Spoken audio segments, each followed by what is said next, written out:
Aminin na natin, kapag narinig mo ang salitang kuripot, ano agad ang pumapasok sa isip mo? Yung kaibigan mong ayaw mag-ambag sa birthday, yung office mate na laging may baon kahit sweldo, o yung kamag-anak na may pera naman pero parang laging nagtitipid sa sarili. Pero paano kung mali tayo? Paano kung yung mga tinatawag nating kuripot, sila pala yung may kontrol sa buhay nila? Paano kung yung iniinsulto nating ugali ang dahilan kung bakit sila hindi laging stressed sa pera, hindi takot sa emergency, at hindi alipin ng sweldo? Kaya sa video na ito, babaliktarin natin ang kwento. Hindi para purihin ang pagiging madamot, kundi para ipakita kung bakit ang pagiging kuripot ay hindi tanda ng kakulangan, kundi ebidensya ng diskarte. Hindi ito tungkol sa pagtitiis, ito ay tungkol sa pagpili. At kung sawa ka na sa laging kulang ang pera, kahit may trabaho ka naman, kahit may sweldo ka naman, kahit nagsisikap ka naman, baka oras na para makita mo ang pagiging kuripot bilang superpower at hindi weakness. Una, demystifying ang kuripot. Linawin muna natin ang malaking kalituhan. Ang pagiging kuripot ay hindi pagiging cheap. Ang cheap, inuuna ang pagtitipid kahit nasasaktan na ang ibang tao o ang sarili. Ang kuripot, inuuna ang value. Malaki ang kaibahan ng ayoko gumastos sa ayokong gumastos sa hindi mahalagang bagay. Yung una ay takot, yung pangalawa ay may plano. Sa kulturang Pinoy, madalas negative ang tingin sa kuripot, parang insulto siya, parang kapag kuripot ka, automatic, madamot ka, walang pakisama, at walang saya sa buhay. Pero kung titignan mong mabuti, yung mga Pinoy na marunong humawak ng pera, hindi sila maluho, pero hindi rin sila mukhang kawawa. Kuripot yung nagbaon, kahit kaya naman kumain sa labas kasi may mas mahalaga siyang pinaglalaanan. Kuripot yung nag-cancel ng subscription na hindi na ginagamit kahit uso pa yan sa barkada. Kuripot yung hindi sumabay sa uso, hindi dahil walang pera, kundi dahil alam niya kung saan niya gustong mapunta ang pera niya. Dito nagsisimula ang tunay na mindset shift. Ang pagiging kuripot ay hindi kawalan ng pera, kundi ito ay linaw ng goal sa buhay. Pangalawa, isang maliit na desisyon na may malaking epekto. Isipin mo yung simpleng desisyon na araw-araw mong ginagawa. Yung milk tea na pangtanggal stress, yung iced coffee na reward ko ito sa sarili, yung food delivery na mas mahal pa minsan kaysa sa mismong pagkain. Kapag isang beses mo lang ginawa, parang wala lang. Pero ang problema, hindi yan isang beses lang. Paulit-ulit yan na halos automatic na parang reflex. Kaya bago mo pa mapansin, may malaking parte na ng sweldo mo ang napupunta sa mga gastos na hindi mo naman talaga plinano. Hindi masamang gumastos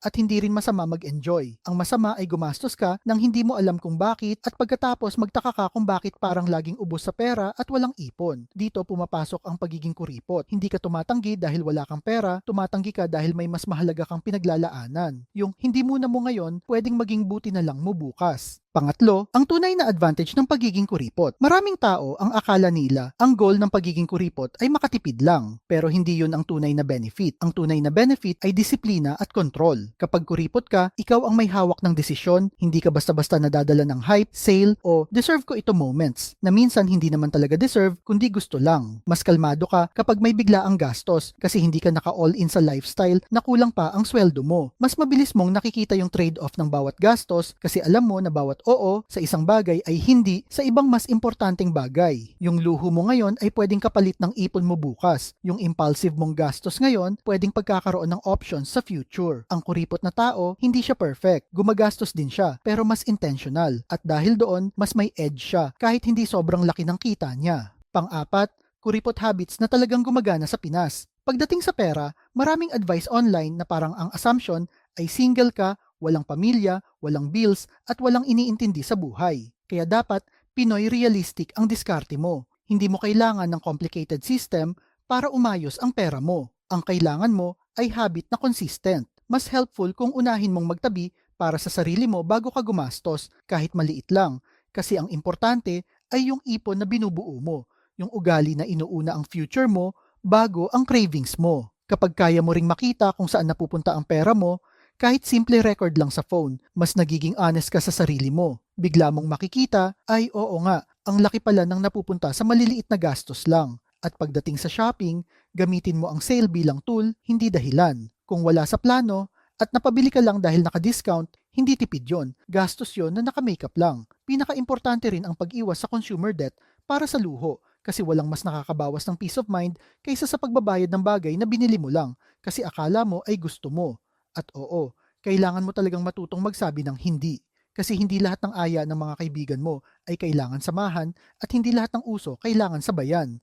Panglima, mula sa ipon papuntang investing. Linawin natin ulit, ang pagiging kuripot ay hindi dapat ang end goal. Umpisa pa lang yan. Ang totoong level up ay kapag ginamit mo ang naipon mo para lumago pa ang pera mo, hindi yung nakatambak lang. Hindi ibig sabihin nito na bigla kang magiging expert o susugal ka sa kung ano-anong usong investments ngayon. Ang punto ay may buffer ka, may stability ka, at may pagkakataon kang mag-isip long term. Kapag may naitatabi ka, mas kaya mong bumuo ng emergency fund para kapag may aberya, hindi utang ang takbuhan mo. Kapag may extra ka, mas kaya mong maglagay sa mas maayos na savings o investment na akma sa mga beginner tulad mo. Hindi yung bigla ka na lang mag-i-invest o yung hindi ka pinapapaniwala na pwede kang yumaman ng mabilis. Kasi ang totoo, karamihan ng Pinoy hindi yumayaman hindi dahil kulang sa sipag, kundi dahil walang natitira sa kanila para ipunin. Kaya kapag kuripot ka, alam mo na palaging may natitira. At kapag may natitira, maraming posibilidad ang pwede mong gawin sa pera mo. At yung mga posibilidad na yan ay unti-unting nagiging options na pwedeng bumago sa buhay mo. Pang-anim, your kuripot superpower. Gusto ko lang linawin, hindi ibig sabihin ng kuripot ay hindi ka na mag-e-enjoy. Ang ibig ko lang sabihin, hindi ka nagpapaloko sa impulsive na, deserve ko to araw-araw. Kasi kung araw-araw mo deserve, bro, sinong magbabayad? Diba ikaw din? Ang kuripot mindset na tama ay parang ikaw yung boss ng pera mo, hindi yung pera mo yung boss mo. Kapag marunong kang pumili kung saan ka gagastos, mas gumagaan yung utak mo kasi hindi ka laging nagko-compute kung kakasya pa ba hanggang next sweldo ang budget mo. Mas confident ka rin magsabi ng pass muna sa mga gastos na hindi mo feel kasi hindi ka na naghahabol ng validation. At kapag dumating yung araw na may opportunity, may emergency, o may gusto kang simulan na negosyo o side hustle, hindi ka zero balance ang starting point mo. Doon mo mararamdaman na yung pagiging kuripot mo, hindi siya pagiging deprived, kundi pagiging prepared. Kasi ang tunay na abundance, hindi yung marami kang binibili, kundi yung marami kang options na gawin ang mga bagay na gusto mo. Pangpito, ang tunay na goal. Sa totoo lang, hindi naman lahat ng Pinoy pangarap maging milyonaryo agad. Karamihan, gusto lang yung hindi kinakabahan sa bills, hindi nagpapanik sa biglaang gastos, at hindi parang survival mode habang hinihintay ang sweldo. Kapag kuripot ka sa tamang paraan, unti-unti mong mararamdaman yung ginhawa na yon. Mas may buffer ka, mas kalmado ang utak mo, at mas malinaw kang magdesisyon. At habang tumatagal, mapapansin mo na hindi lang pera ang nagpapatatag sa'yo, kundi pati confidence mo sa buhay. Kasi kapag hindi ka desperado sa pera, mas marami kang choices. At yon, my friend, ang tunay na flex.